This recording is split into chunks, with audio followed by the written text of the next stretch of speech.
रोहतक के विजयनगर में चौहरे हत्याकांड के मामले में एक और सनसनीखेज पर्दाफाश हुआ है। हत्या के आरोपी बेटे ने हैवानियत की हद पार कर दी थी।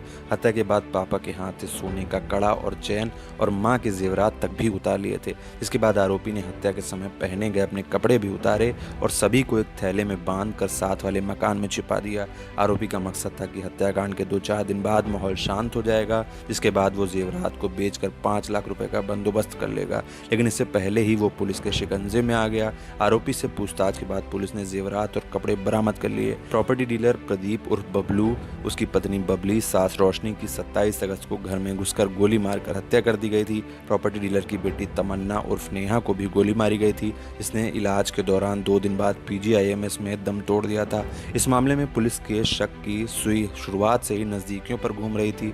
जांच के बाद पुलिस ने मंगलवार रात प्रॉपर्टी डीलर के बेटे अभिषेक उर्फ मोनू को गिरफ्तार कर लिया था, जिसने 5 लाख रुपए नहीं देने पर हत्याकांड को अंजाम देने स्वीकार किया था। फिलहाल आरोपी को 5 दिन के रिमांड पर लेकर पूछताछ की जा रही है। पुलिस जांच में ये भी सामने आया है कि आरोपी पिछले कई दिनों से अपने परिवार पर 5 लाख रुपयों के लिए दबाव बना रहा था, जिसने अपने पिता को बताया था कि 5 लाख रुपए उसे अपने दोस्त को देने हैं। सूत्रों की माने तो उसका पिता 3 लाख रुपए देने को तैयार भी हो गया था, लेकिन हत्या का आरोपी बेटा 5 लाख की जिद पर अड़ा हुआ था। इसीलिए हत्या करने के बाद उसने सबसे पहले अपने पिता के हाथ से करीब 11 तोले का सोने का कड़ा, चैन और मां के जेवरात उतार लिए थे। आरोपी ने घर की अलमारी भी चेक की थी, जिसमें कैश रखता था, लेकिन उसे मोटा कैश नहीं मिला। हैरानी की बात यह है कि उसने हत्याकांड के 2-3 दिन बाद तक पूरे सामान को इधर उधर छुपा कर रखा। इस दौरान वो साथ लगे मकान में भी आता जाता रहा।